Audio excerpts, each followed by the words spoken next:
Welcome, everyone, to the Asian Voices Radio podcast, where you'll find real Asian American conversations about all the topics, including things you were too afraid to ask your Asian parents.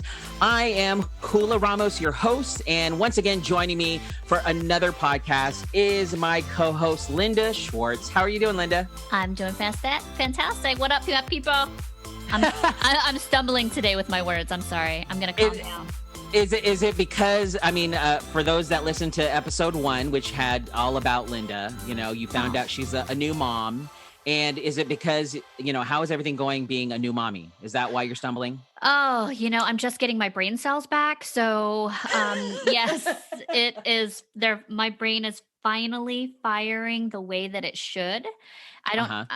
You can maybe ask your wife this, and any new mom will attest to this, that you literally, your brain shrinks when you have a kid so you can focus on that baby, but it takes a while for things to get back to normal and start firing again. So I'm feeling like I got my voice back. So you're basically telling me that mommy brain is real. It is. Yeah, for sure. 100%. And how old is your child again? My son is 18 months old. He just turned 18 months on Thursday. And what is his name? Can I ask? Huxley, after Aldous Huxley, the author. Ooh, are you calling him Hux? Not yet.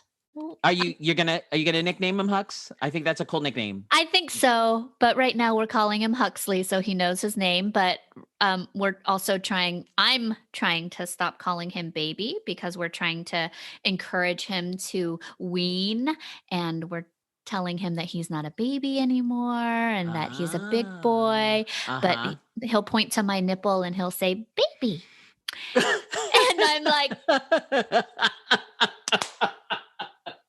"Oh, you're a big boy now." So yeah, so we're just calling him Huxley. So Huxley it is. Huxley. There you go. Well, it's just, I don't even know where to go from here. I know. I'm sorry. No, that was awesome. That was funny. But I'm excited about today's show. Yes, I am too. And I am actually really looking forward to learning about our guest and all the things that she's gone through, and how she's really taken her experience and is making a huge, huge contribution to the empowerment and,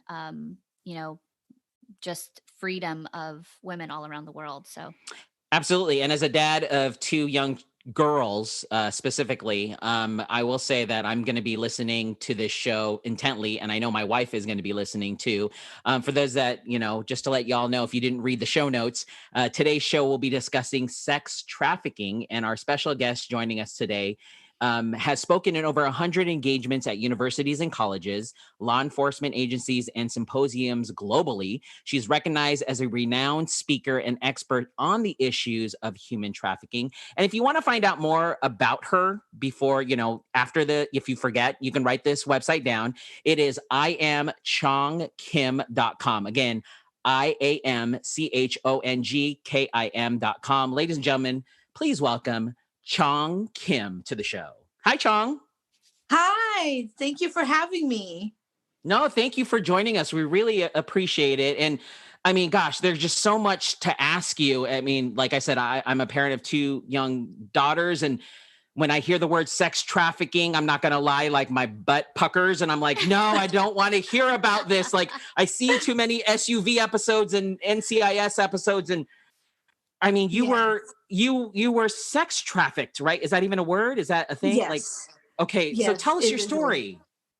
So I was actually 19 when I was trafficked. I met a guy that I thought was my boyfriend, and he was actually buying a Marine dress uniform from an Army surplus store. So he wasn't in the Marines, and we dated, and that's how I got trafficked. And when I was sold into a trafficking ring, which were run by Albanians, some of them were organized Korean crimes, as well as Chinese and Bosnian, and also Russian. So they were all together in one. And when I was trafficked from the age of 19 through 21, basically 1994 through 1997. And from the day-to-day abuse, I ended up ranking up as a madam. Basically, an easier word to understand is basically the bottom girl. I don't know if you've ever heard of the term bottom girl whenever they talk about pimping. So I had to rank up because that was the only way to escape. When you have corrupted officials that are also part of the trafficking ring, you can't go to the police. You can't say, oh, well, I'm being trafficked, I'm being beaten. Especially in the 90s, people did not give women in the prostitution ring that victim mentality. They looked at us as criminals. So we didn't go to the police. And so, but when I ranked up, I became a madam. And then when I found out I was pregnant, that's when I decided to escape. And I had a daughter. I placed her for adoption. Sorry about that. I placed her for adoption. And and from that point on, I moved on with my life. And that's my story in a nutshell. But I have a movie that's based on my story called Eden. You can find it on Amazon Prime or on YouTube. I also have a book called Broken Silence that details much more in details than the movie, called Broken Silence. You can access that. And actually, for the Asian Voices radio listeners, I'm going to extend the sale of my book for $10 through the end of March. And the code you can find on the website. It's every 40 seconds, but it's abbreviated. If you use that coupon code, you'll be able to purchase the book for $10. Great. Thank you. And where can we find that book? On my website at www.iamchongkim.com. And it'll be on the homepage. You just have to scroll and you'll see that flyer with the every 40 seconds code in order to apply that coupon so you can have that $10 sale. Great. So Chong, this question is kind of burning for me right now. How did you get out? How did you escape? Can you tell us that story? I was actually held in one of the casinos, and even though I was considered a madam, I was still under their control. And so I met a guy that was one of the maintenance team. And so I seduced him. I made him think I was going to fall in love with him and we were going to run away together. I just wanted access to get out. And I knew that anyone that worked either in security or maintenance, they would know all the ins and outs of the building throughout the building. And so that's what I did. And when he told me to go through the vents, have you ever seen those movies or those TV shows where they're crawling through vents to run away? Mm-hmm. I did the exact same thing. And so I went through the vent and then I went through the laundry chute. And from there, I was on foot. So I ran away. Oh, wow. And that's how I got out. Wow. And can you tell us about that day? I will never forget. Well, one of the things was when I went through the vent, I mean, it took probably several weeks to almost a couple of months because I had to seduce the guy to convince him that I was in love with him and everything. And so when I went through the vent, I remember my heart was palpitating. And I grew up in church, and so I grew up Catholic. And so I remember praying and thinking, okay, if there is a God, can you at least give me the opportunity to get out of here? And when I was crawling through the vent, I remember having to press down on that metal and you could hear boom, it would just echo. And I was so afraid that the traffickers would hear me, not realizing that all the walls were cylinder walls. So it was also soundproof. And then plus the slot machines on the, on the floors of the casinos, so they wouldn't be able to hear me. And so that was the advantage I had. And so when I went through the laundry chute, I remember there was a giant basket with linens in there, and I didn't know if it was dirty linens or clean linens. I just wanted to just get out of there. And I remember this Latino woman, she looked at me, she was folding blankets and sheets. And she's looking at me, and I'm in a negligee with stiletto heels. And she's looking up the laundry chute and looking at me I'm thinking to myself, she's probably wondering, are there any more prostitutes that's going to come down the laundry Oh chute? God. Oh That was my my. thought process at the time. And so I looked at her and I said, English? And she said, see. And I said, where is the door? And she pointed. And from that point on, I walked out. I ran into a guy that used to buy some of the girls that I had to traffic. And so he saw me. And so I said, oh, do you want to Oriental girl? I give you a good time. And he said, sure. So I got in his car. We went down the alley. It was at the Las Vegas Strip. And I remember taking off my shoe and I beat him over the head. Oh He was my. unconscious. He Dang. wasn't dead. He was unconscious. I pushed him out of the car and basically I stole his car to get away. And then I Wow. dumped his car at a empty parking lot. And then from that point on, I started calling the Yellow Pages and looking for adoption agency. And then that's how I transitioned out of there. I had a church that came to get me and to help me to escape. And when they asked me, when they saw bruises on me, I lied to them and I told them my boyfriend is a cop, so please don't call the police. And they're like, oh, okay. Because I didn't know how to describe to them, because imagine 1997 Yeah. and you're trying to explain. If you were to say, oh, I was forced into prostitution, people didn't believe in Right. Right. forced prostitution. They thought it was a choice. And Mm-hmm. so I had to think quick to survive. So I said, oh, the bruises came from my abusive boyfriend who was a cop. So help me escape. And so that's what they did. They helped me escape. And so Wow. from Las Vegas, Henderson, Las Vegas, to Abilene, Texas. And so I ended up in Abilene, Texas. So Chong, I am a father of two little girls, and I'm reading your bio here that you've dealt with a lot of hardships, and you were born with a disability. And I have a young daughter who is going to be 7, and she is Oh, born with a disability. She is intellectually disabled, or has an intellectual disability, and so I'm just curious, like, parents like me who worry about this kind of thing, like, were you, I know you had a lot of hardships, but can you tell us a little bit about, like, my like, disability. well, maybe yeah, a little bit about your disability, but I'm just like, did you have a low self-esteem that it made you Yes. like kind of get into this? Like, how does a parent like myself protect my children and to, educate them about this? Well, one of the things that I had an issue with, I grew up with a parent. My mother was actually embarrassed that I was disabled. My mother did not embrace my disability. She didn't love me for my disability. She wanted me to be the Mm. perfect daughter because I was the oldest.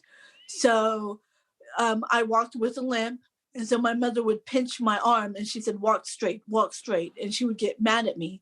And so I didn't have the love and nurture that I needed from a child. Mhm. And I mean, from a parent. And so that made me susceptible to pedophiles. So I was raped at Wow. the age of 3. And so because I was looked as the outcast in my own family, and yet pedophiles were buying me gifts, buying me candy, showering me with love, while at the same time raping me, I was Wow. confused. I Hmm. thought that was normal. You And thought that so was when love. you, exactly. And so when you want to educate your children, one of the things that I stress to parents, talk about, you don't have to talk about the genitalias, you don't have to talk about sex, but do talk to your children about what is a healthy relationship? What does that look like? Mm. Try to describe what a healthy friendship looks like from a child's point of view, not from an adult's point of view. Um, One of the things that I also look at is behavioral detection. So when you're hiring babysitters, for example, and you Hmm. want them to watch your child, ask them the question, why do you love children so much? And describe a time that you had with a child and listen very carefully how they will romanticize that moment. And that's a red flag. Because anybody could say, oh, well, I know how to do CPR. We played board games. I let them win. Those are all normal. But I Right. had a guy one time, he said there was a little 5-year-old girl he was watching. He would be sitting on the park bench and he said he would watch her golden blonde hair shimmering in the sun. She was only 5 years old. And he said when she got up, he would see the wind dance with her hair, and it was just magnificent and beautiful. And he was in awe of her beauty. And right then, I decided, from my professional opinion, I didn't hire him to work with our youth because I thought that was a bit red flag-ish. Right, right. So I hope I answered that question for you. Yeah, no, absolutely. Because I mean, it's just one of those things. I think, as you know, just as a parent, you wonder about that kind of thing, and especially I don't know. Like when it comes to sex trafficking, it just frightens me. It scares me. But Yeah, I'm in the same boat. Like whenever I think about sex trafficking, I get a little pit in my stomach because it's like, oh, that's something that happens to other people. That doesn't happen to me. That doesn't happen to anybody in my family. I don't know anyone who has been personally impacted by this, but yet it's literally happening right under our noses. I mean, everywhere we look, there could be a child being groomed or targeted by a pedophile. And my son is 18 months old, and we're pretty I want to say, I myself have gotten off of social media just for my own sanity, but we have a hard rule right now with our son. My husband and I are in agreement that there's going to be no screen time. He's not going to know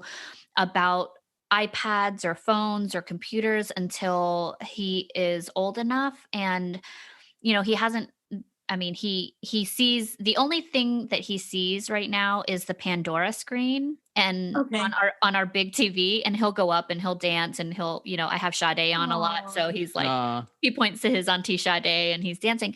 But, kids these days are exposed to so much technology and so many platforms that you cannot, I mean, I can't even imagine or fathom as a parent how to keep that under wraps or monitored in a way that is going to keep your child safe. I mean, can you talk a little bit about that?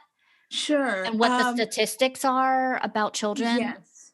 So I'm going to start with the statistics. I'm actually working on a TV series, and it's called Every 40 Seconds, because every 40 seconds, a child goes missing in America. So that's equivalent of 2,100 children per day.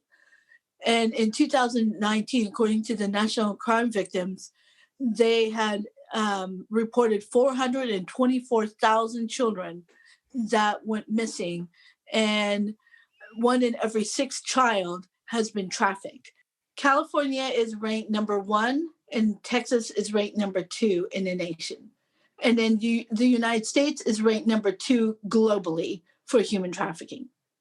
Oh my gosh. Crazy. That hurts my heart. My kids are never leaving the house. I know. Like, you're going to be imprisoned. You're going to be in pandemic mode for the rest of your life. Sorry. Oh my gosh. Now, one of the things that when you guys were talking about earlier about, you're afraid that your child will, you're worried about your child. You're making sure that your child is not susceptible to trafficking. Mm-hmm. One of the things that I will say, majority of children that get trafficked are either by someone they know. It's very, it does happen, stranger danger, but it's not as huge as people think it is. Someone is not going to come over and snatch up your child. I'm going to share something that I didn't share in my book because I didn't want to exploit my family, but my father was a gambler, and my father owed money to a Korean organized crime in Oklahoma. And so because he owed money, that's why I got chosen to be trafficked. So, wow. Yes. And so, I mean, trafficking doesn't just happen because someone says, oh, I want to pick that child and I want to sell them. Most of the time, you need the parents' permission. So when you hear of stories of parents selling their kids, that's a common thing because most of the parents are from poverty, stricken, drug abuse, or even sexual abuse. Majority of kids that get trafficked have actually been sexually abused or abused in their lifetime before they were ever trafficked. Wow. But nowadays with social media, just like what you said, Linda, you're afraid that to expose your child to the social media. And that's very smart because one of the downfalls that electronics and the digital world, one of the downfall is it has shut down our animal instinct. I don't know if you know what I mean by that. Have Yes. you ever been in a Fight or room? flight. Yes. Have you ever been in a room and you met someone and you did not like them, but you could not figure out why? Oh, yes. Yeah, all the time. When we become so digitalized, we actually lose that sense. And so I think it's important that we practice with our children, even board games, teach them what our red flags are, and the other thing is I even tell this to my sister because she has 2 kids, because every time they see me, she said, go give Aunt Chong a hug and kiss. And I'm like, no, don't do that. Quit forcing your kids to hug and kiss grandma and grandpa and everybody else. Because guess what? You're teaching your kids that they don't have the right to say no. You're teaching your kids the energy that is being brought into them. So I looked at my niece and nephew and I said, how about a high five? That way I'm putting the ball back into their court. And they like that better. They don't have to feel like, okay, I got to kiss on auntie and uncle and all this stuff. Because I remember when I was a kid, that's how I was sexually abused. Because my dad would say, kiss this guy or kiss this woman. Right. And some of these kisses were not appropriate. I had a pastor that stuck his tongue in my mouth and I was 8 years old. And my parents were standing there, but they're like, oh, well, he's a pastor, so that's okay. No, it's not okay. And then also, don't let your children sit on anybody's lap. When I was 6 years old, I had a principal that made me sit on his lap and he was dry humping me. But I didn't know that at the time. So these are things that we need to teach our children about their surroundings, about, being aware of the surroundings and their own emotions and their own touch and feel. And so those are things that we can practice with our children and not just teach them about stranger danger, but even people within their own family. Ask them when you go to family reunions, talk to your children, sit down and talk to them. What did you think about the family reunion? Did you like grandma? Did you like so-and-so? What did you not like about them? These are things that these are conversations that need to happen. I hope that answers your question for both. Yeah. Yes. And I'm curious if are there any other resources like books or websites where we can find this information and like really study it? Because I'm obviously a new mom, and I have caught myself doing that. Blow kiss. Yeah. Oh yeah. It's something that you do with your family all the time. Yeah, blow kiss, give auntie a hug, or and you think that that's okay because you're like, oh, it's a new skill that he just learned. He knows how to hug people. Exactly. He just learned how to smack his lips and he knows how to kiss now.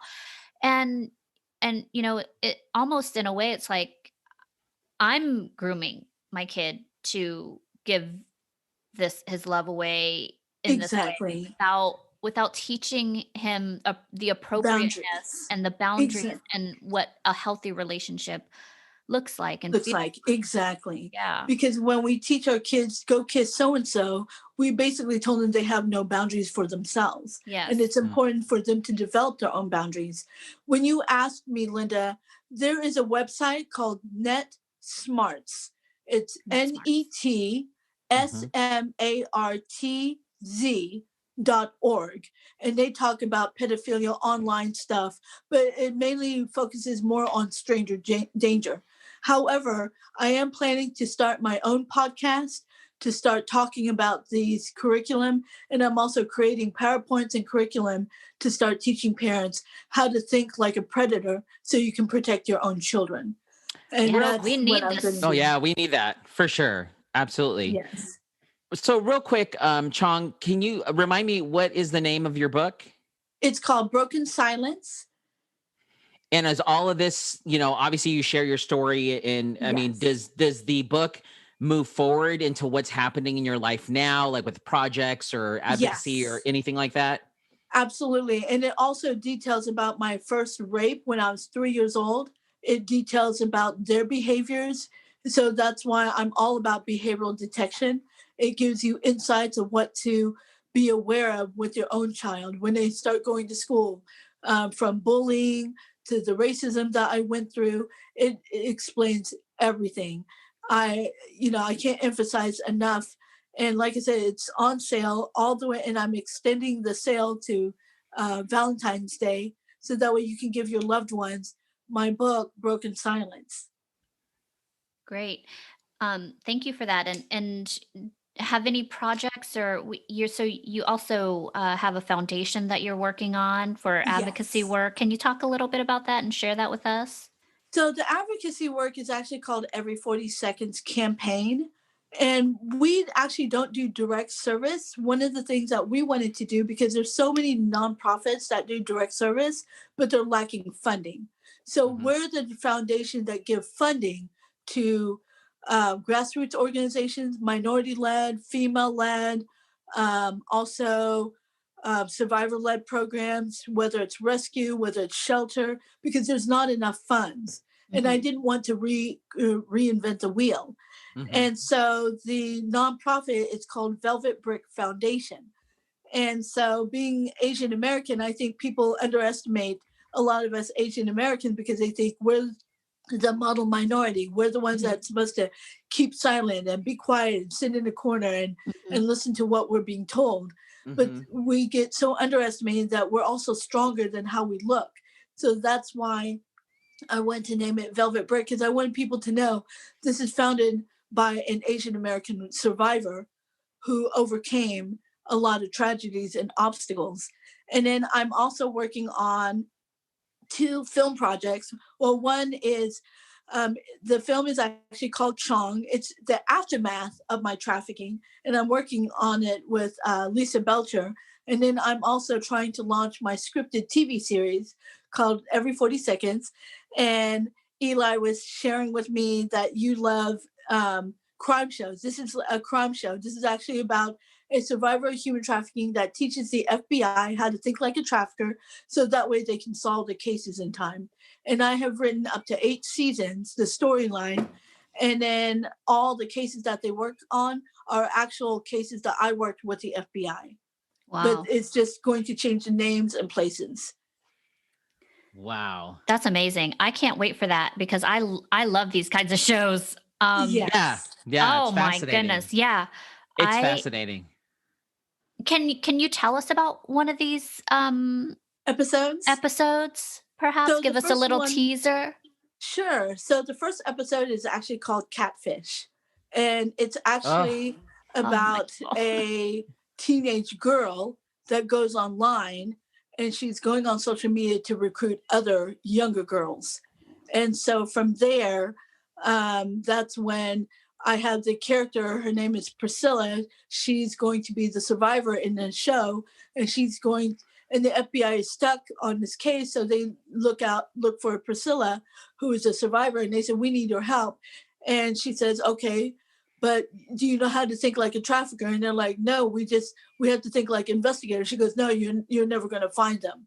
And so she takes them on this journey on how to look at the cases from a different point of view. And so that's how they end up. But one of the things that's different from this TV show than most crime shows end up solving the case within an hour, right. I wanted it to have that K-drama feel. So I wanted that Catfish to be solved by the end of the season. But we'll have other cases overlapping. So you see how FBI really does the work in a realistic sort of way, if that makes sense. Yes, That's totally. amazing. No, I'm excited for everything, and I'm just fascinated by you, Chong. And I'm gonna grab this book and I'm gonna check out the website. And I want to thank you so much for being our guest today. And if anybody wants to learn more about what you're doing and what's going on, where can they find you again? They can find me on my website at iamchongkim.com, and also Instagram, Twitter, Facebook, and TikTok. It's at I am Chong Kim, and you can find me on all of those. Absolutely. And you can also, find that link if you can't find her there. You can find it at asianvoicesradio.com. Again, asianvoicesradio.com. And also, if you have any other future topics, we'd love to hear from you, as well as you can subscribe to the Facebook, Twitter, and Instagram. And Chong, oh my God, you're amazing. I'm so honored to know you and your story, and you're incredible. And yeah, thank you so much for joining us today. I really appreciate it. Likewise. Thank you so much for having me. It's an honor to be here. Absolutely. And until next week, I'm Hula Ramos on behalf of my co-host, Linda Schwartz. We'd like to thank all of you for listening again, and please join us next week for another exciting and thought-provoking Asian Voices radio show. Take care, and we'll see you next time.